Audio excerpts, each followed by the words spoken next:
My name is Bob. I'm a conservative, but there's no 12-step program to. It's not a disease. I wanted to begin. I'm a judge. I'm not a politician. My last campaign for the Supreme Court was in 2010, which was a momentous year. That was the year when the Tea Party movement got its legs and just sprung up. As a judicial conservative, my world was pretty limited.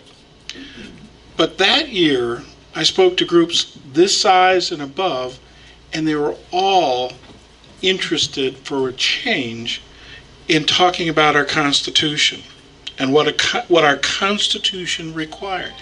You guys, I owe you a great debt of gratitude because you buoyed me. In the bell jar of Lansing, there is no joy for judicial conservatives.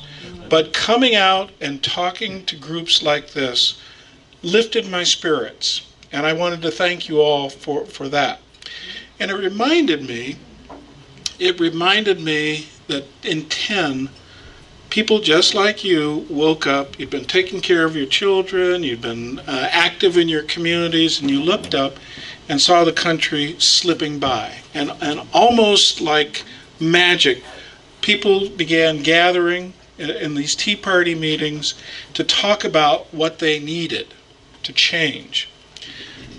7 years have gone past. We've been told for 7 years, give us the House, give us the Senate, give us the President, and things are going to change. And we're now pissed off.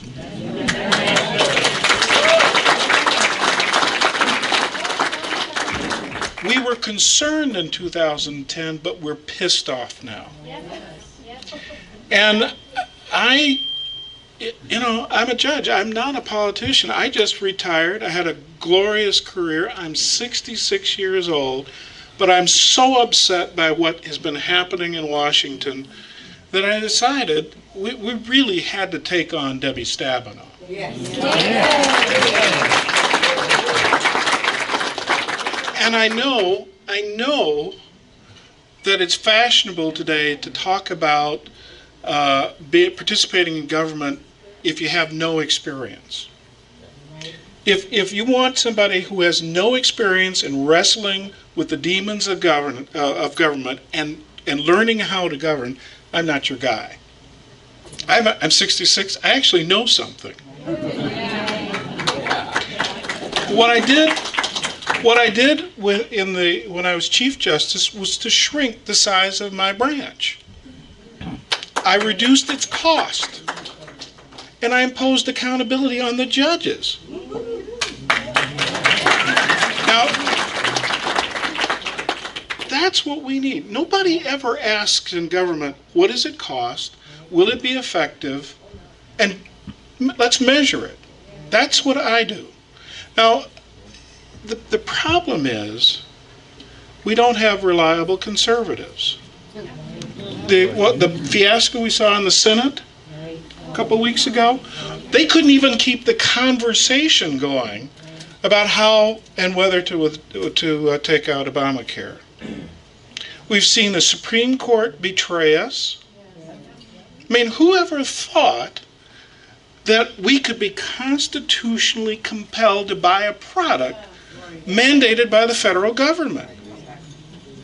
So all of our institutions, the Supreme Court, our Congress, are failing us.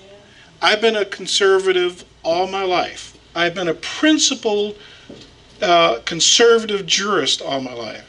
And if you don't think you take a few blows for being a principled conservative jurist, look around. See what the judiciary has been doing to Trump. That's what the majority of judges out there are like. So when I tell you I've been a conservative, I've been hit, and I know what it's like to be hit by the people who have these great sort of fake emotional reactions to fake incidents, like the one we've just seen in response to the Virginia thing. I know it. I've been there. I've been buffeted. And what you need in Washington now are reliable conservatives, people who actually will do what they tell you.